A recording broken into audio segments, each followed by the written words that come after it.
Good morning, ladies and gents. We're back. We're back today in Grand Theft Auto Online. Yeah, I know. It's a bit odd because I've probably not made a video on this in a year, which is actually a really, really long time now that I think about it. That's kind of crazy. But I'm not just back for, for fun, for How you doing? lollygagging, as you might say. There's a reason, there's a purpose, and that purpose is there's been a new update. I think you remember the last, actually no, it hasn't been a year then. It was literally last summer. We had the San Andreas Mercenaries update where the Avenger got more missions and more purpose.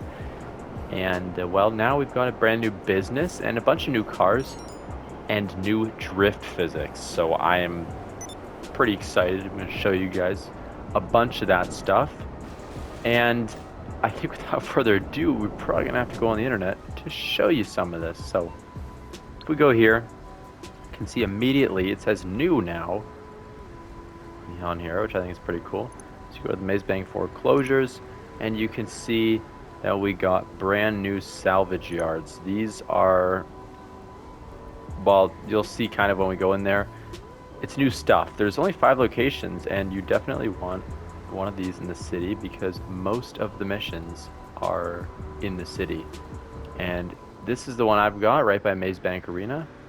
I'm gonna go inside, show you guys what you can do. What exactly is this business and why should you buy it? Should you buy it? So the first thing you can do is, well, now we've got a tow truck that you can respray. Now you can't call this from free roam. You have to be in your salvage yard. You have to go in it. You basically repo random cars on the street, and then your salvage yard salvages their parts for money, which gets added to your safe. Now, I don't know what the best cars you can get is, honestly. I've only ended up getting around 50k this. It's more passive. The mission's really quick, and passively, does its thing in here. And by it, I mean the guy in the red suit who I cannot seem to find at the moment. Him. He salvages your cars. But there's actual salvage yard robberies that you can do. So I'm going to show you that in just a minute. When the max hasn't been reached. But in the meantime, you can see this is where your safe is. You got a little lounge area there and a bed and clothes because you can spawn in here, which I think is pretty cool. I'm not even gonna. It's taking too long, but there's 3 vehicles every week. Every Thursday, there's 3 new vehicles and 5 different robbery styles that can be randomized that can show up with any of these vehicles.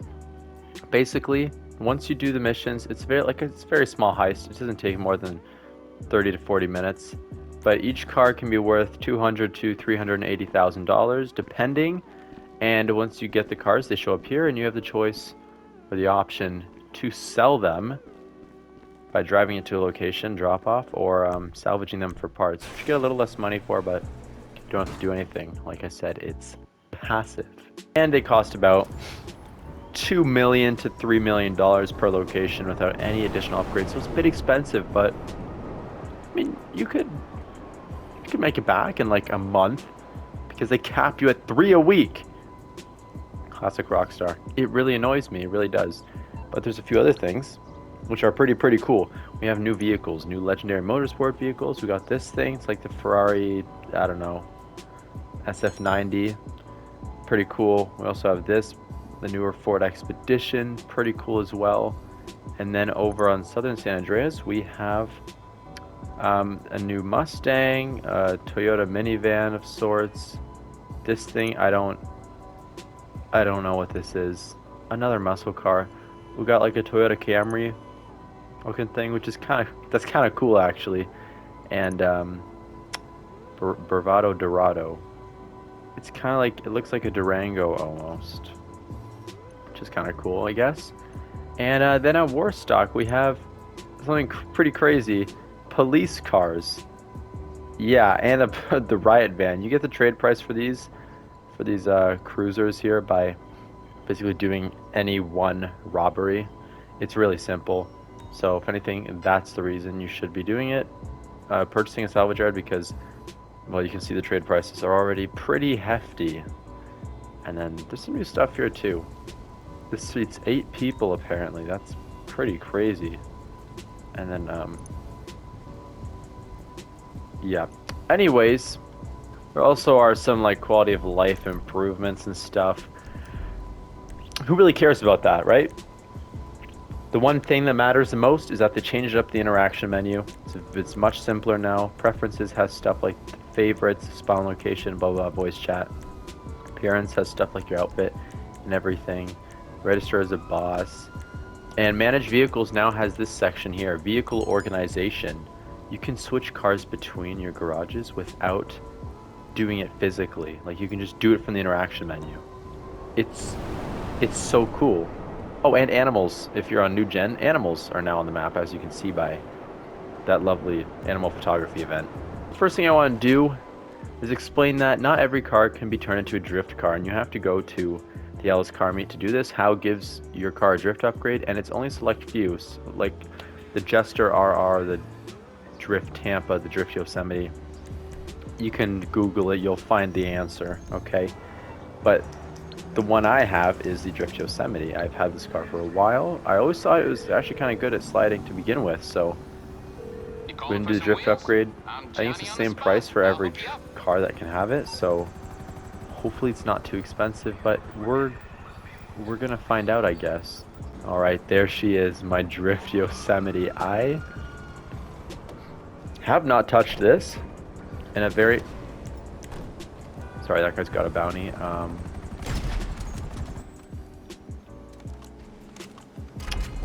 Sorry about that. I don't know what that was. Anyways. Oh, we can't have that on for YouTube purposes. Like, look, this thing slides pretty much already. It's pretty cool. It's pretty slidey. I'm not even handbraking it. I think it's pretty cool. I love this car. I think it's very cool.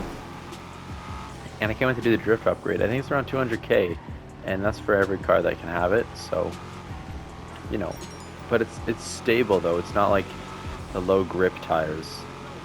This is much better. This is just better. So we brought her into the Alice car meet here, and obviously we're going to be doing a drift race. There are new drift races too to accompany vehicles like this one. So without further ado, let's customize it. Yeah, it says it right there at the top. Beautiful drift tuning. It's $200,000. So we're gonna do it. And to remove it, it's 50k. I don't know if once you remove it, you gotta, you know, pay another 200 to put it back on. I don't know. Honestly, it doesn't really matter, but I kind of want to change the customization on this. Come on. Like, that's pretty good.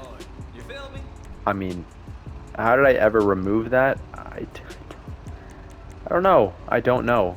But I want to exit. I'm going to exit this. We're going to start up a drift race. Okay, perfect. This person put custom vehicles on, so I guess we just wait now and start up this drift event, because I really need to test this Yosemite out. Thank God. Thank God, because I don't need to be running into people. Alright, let's see. There we go. A little bit of boost. Oh my God. Oh. Oh my God, no way. That is so... What? Oh. That's so good. This is one of the... Wow. This thing drifts nicely. And it's very easy to chain drifts in these races, like... Oh shit. It's also very easy to mess up, apparently. No! There we go, precision drift. Woo! Oh my... Are you kidding me? I'm actually really upset. Also, somehow I'm in third, fourth. Okay, yeah, yeah. I'm not surprised by that. Can suck a knob. Are you joking?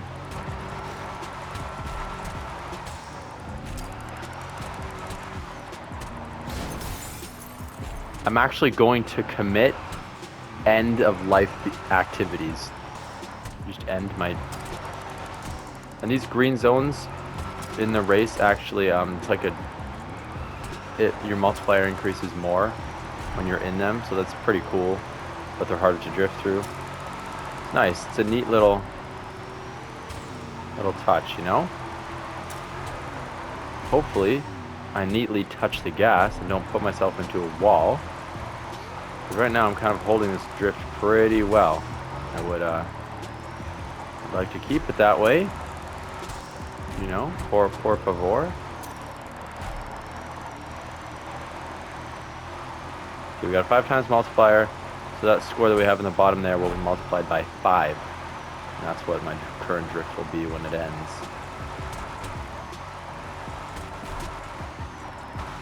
And yeah, if I hit one of those little signs in the middle of the road there, my drift will end. So it's very sensitive. You have to be very careful.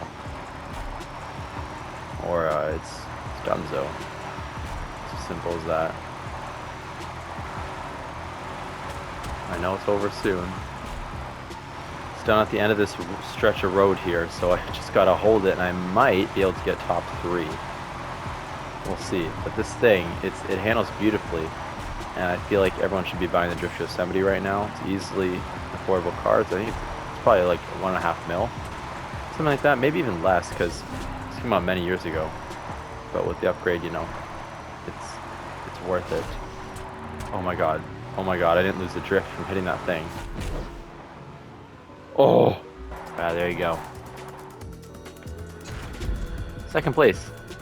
That is not bad at all. It's not bad. Huh. Go figure. Well, ladies and gentlemen, that's pretty much it. That's everything in the new Salvage Yard update in GTA Online. And considering 6 is coming out in a year, probably only got 2 major updates left of this of online, which is kind of sad to think about. But you know, it's all. I'm sure it'll all carry over into GTA 5 Online. You know, so yeah. There you go. There you have it. Buy a drift car. Buy it. It's good. It's worth it. It's so fun. Look at this. I'm pulling skids like there's no tomorrow. Lovely. Anyways, thank you guys so much for watching today's video. Yeah. See you guys in the next one. Until next time. Peace.